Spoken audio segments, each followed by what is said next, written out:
भूल भुलैया का डरावना रहस्य। गांव के किनारे एक पुराना उजाड़ हवेली था। लोगों का कहना था कि उस हवेली में कोई नहीं जाता क्योंकि वहां एक डरावनी भूल भुलैया थी। जो भी उस भूल भुलैया में गया वो कभी वापस नहीं लौटा। रघु, जो एक युवा और जिज्ञासु लड़का था, इन कहानियों पर यकीन नहीं करता था। एक रात उसने अपने दोस्तों के साथ मिलकर उस हवेली में जाने की योजना बनाई। चांदनी रात थी और हवेली के आसपास सन्नाटा पसरा हुआ था। रघु और उसके दोस्त दरवाजे से अंदर घुसे। हवेली के अंदर धूल और जाले फैले हुए थे। हर कदम पर फर्श चरमराता था। अचानक उन्होंने एक बड़े कमरे में एक काले रंग का दरवाजा देखा।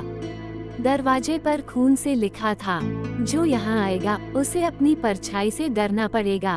डर को नजरअंदाज करते हुए रघु ने दरवाजा खोल दिया।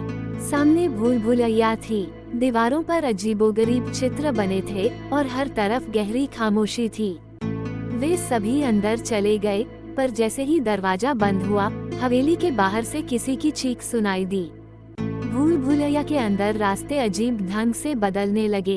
कभी सीधा रास्ता होता तो कभी दीवारें सिकुड़ने लगती।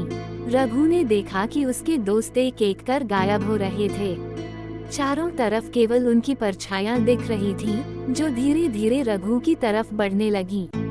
अचानक रघु को अपनी परछाई हिलती हुई नजर आई। वह परछाई एक भयानक आकृति में बदल गई। उसकी आंखें लाल थीं और हाथ लंबे नुकीले पंजों जैसे। उसने धीमी आवाज में कहा, तूने मुझे जगाया है, अब तू कभी इस भूल भुलैया से बाहर नहीं जा पाएगा। रघु ने भागने की कोशिश की, लेकिन भूल भुलैया का हर रास्ता उसे उसी जगह वापस ले आता। अंत में उसकी चीखें हवेली के सन्नाटे में गुम हो गईं। अगली सुबह गांव के लोगों ने हवेली के पास रघु का जला हुआ सामान और उसकी परछाई दीवार पर चिपकी हुई देखी। उस दिन के बाद कोई भी उस हवेली के पास जाने की हिम्मत नहीं कर सका। लोग कहते हैं, आज भी रात को वहां से चीखें सुनाई देती हैं और दीवारों पर परछाइयां चलती हुई दिखाई देती हैं। उस घटना के कुछ महीनों बाद गांव में एक और अजनबी आया। उसका नाम था विक्रम, जो एक तांत्रिक था। उसने गांव वालों से सुना कि हवेली में भूत प्रेत का साया है और लोग वहां जाने से डरते हैं। विक्रम ने खुद को चुनौती देने का फैसला किया। रात के अंधेरे में वह तंत्र मंत्र की किताब और तांत्रिक सामान लेकर हवेली पहुंचा। हवेली के दरवाजे पर खड़े होकर उसने कुछ मंत्र पढ़े और दरवाजा खोला। अंदर वही सन्नाटा और ठंडी हवा का झोंका था। विक्रम भूल भुलैया के काले दरवाजे तक पहुंचा। उसने उस दरवाजे पर लगी खून से लिखी चेतावनी पढ़ी, लेकिन वह मुस्कुराया और बोला, जो भी आत्मा यहाँ है, अब तेरा अंत नजदीक है। जैसे ही विक्रम ने दरवाजा खोला, दीवारों से अजीब सी सरसराहट होने लगी। भूल भुलैया में कदम रखते ही रास्ते फिर से बदलने लगे। हर तरफ से रघु और उसके दोस्तों की परछाइयां दिखाई देने लगी। विक्रम ने मंत्र पढ़ना शुरू किया, लेकिन परछाइयां जोर से हंसने लगी। तभी एक भारी आवाज गूंजी, तूने मुझे खत्म करने की कोशिश की, पर मैं इस भूल भुलैया का राजा हूँ।